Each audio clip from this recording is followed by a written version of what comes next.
Alright, in this video, let's talk about API rating. Isa na po din siya sa classification sa asite or engine oils. Bisag unsa nga klase sa asite. So murag last na yun nga classification nga itong i-discuss, no? Kaya murag daghan na magyud. Pero importante ni siya nga type sa classification kaya diri na to ma-determine kung suitable or bagay ba na nga engine oil sa isa ka specific na makina. So ang API rating mo na nag-determine sa quality sa oil, mga additives, so unsa pay or standard ingno na to nga ingredients or mga ipang sagol-sagol ana nga oil. Kaya po na to makita kung pang-unsa ra na siya nga rear model nga asite or kung suitable ba na ba sa imong makina. So wala nagpasabot nga for example ning require ang makina sa isa ka sakyanan og 5W40. So dili pwede nga mo palit ra pud diretso or motubil ka diretso og bisan unsa nga 5W40 nga asite. Kay naapay isa nga ginatan-aw ana ang iyahang API rating. So for example kanang mga latest karon nga mga sakyanan, mas latest pod nga type sa asite ang itubil ana. So diha na makita sa iyahang API rating nga atong i-discuss. So ang API DI stands for American Petroleum Institute. API daw ang primary gyud no nga National Trade Association. So naaday mga 600 member companies ani nga nagahimo, naga-distribute, naga-produce, naga-refine og petroleum or katong mga factory, mga laboratories or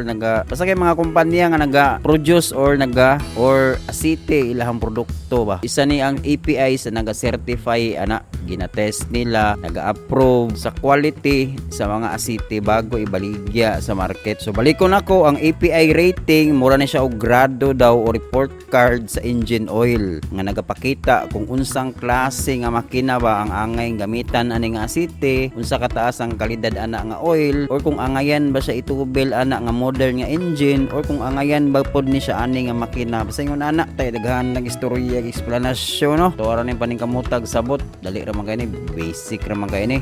So duha day ka klase ang API rating. Ang una nga litra ana kasagaran kay letter S or letter C. So kanang una nga litra nagrepresent na siya sa duha ka klase nga makina. Kanang S para na siya sa gasoline or ginatawag og petrol engine, no? Kay petrol may tawag sa mga European countries o uban nga country. Sa US or sa to address Pilipinas gasoline man ato. Pero mao na sila gasoline or petrol mao nag meaning. Kanang SDI is gikan na siya sa spark ignition, di ba kay katong klase na to sa type sa engine ba or difference sa gasoline ug diesel. Kabalo naman mo daanong spark ignition engine ang gasoline engine kay nagagamit lagi og spark para masindihan ang gasolina ug hangin sa sulod. So S ang gigamit. So kung naay API rating S ang nag-una ana nga asite, buot pasabot pwede na siya itubil sa mga digasolina nga makina. Pero kung C ang nakabutang ana, para ra pod na siya sa diesel engine. C ang gibutang kay ang diesel engine is compression ignition man po diba nga makina. Di na lang siguro na to i-explain na kanong compression ignition no, naa naman na sa uban nga mga video na to. Pero basta kay C ang gibutang nga nagrepresent sa diesel engine. Pero naa po'y uban nga engine oil nga naay multi-purpose or mixed fleet formulations nga pwede nimo itubil both sa diesel or sa gasoline engine. Kay duha man ang iyahang API rating nga gibutang. For example kini nga type sa engine oil o kaning Petron Rev X na siya API nga CJ-4 nya /SN. So naa siya C, naapod siya S. So meaning pwede ni siya sa duha gamiton gasoline or diesel engine basta kay ning meet lang pod aning CJ-4 og SN. So unsa naman po ng J-4 nga nadugang or kanang sa isa SN, mo na siya ang model or year model sa oil mura pag sakyanan nga nagadetermine og unsa lang nga mga additives ug unsa nga klase ra nga sakyanan ang tubilan pod ana nga asite. Kining CJ-4 gi-introduce daw ni atong 2006 to 2010 for high-speed 4-stroke engines. Specifically, gidesign ni siya sa mga pang 2010 nga non-road exhaust emission standard. Katong mga tuiga to, mga sakyanan nga nahimugso or na manufacture atong mga tuiga pod, mao toy suitable nga gamitan pod ani nga klase nga asite. Although gibuhat ko ni siya specifically sa diesel, meaning naagi ni siya mga additives ba nga specially designed for diesel, nakapasar pod or suitable gihapon ni siya nga asite sa katong mga makina nga naga-require og SN API SN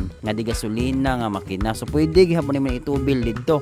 So unsa man po ng SN, so gi-introduce ba na atong 2010 sa mga cars and light duty trucks. So kato po mga sakyanan anang mga tuiga. Ngayon ana nga mga tuiga nya pero pwede gyapon backwards no pwede gyapon tong mga pang-year 2009, 2008. Although naa po yung mga API rating nga mas bagay sa ilaha pero mas improve man nga City compared ato mga karaan nga mga City nga na-produce. So pwede gyapon ni siya.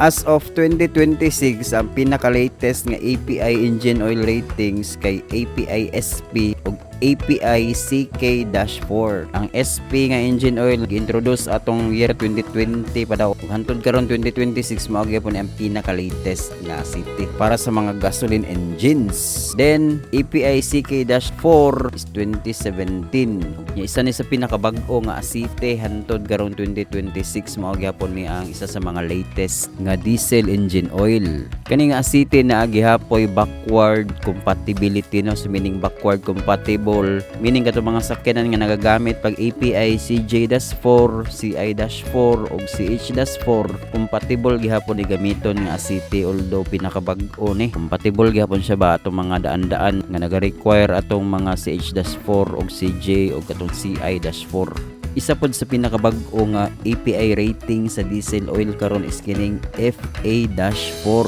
So wala na siya ni follow atong S ug C no, pero i-discuss na nato ni sa another video. Pero mao ni isa sa mga latest nga ginabaligya karon nga diesel engine oil. Dili ni siya backward compatible meaning so forward compatible ra ni siya.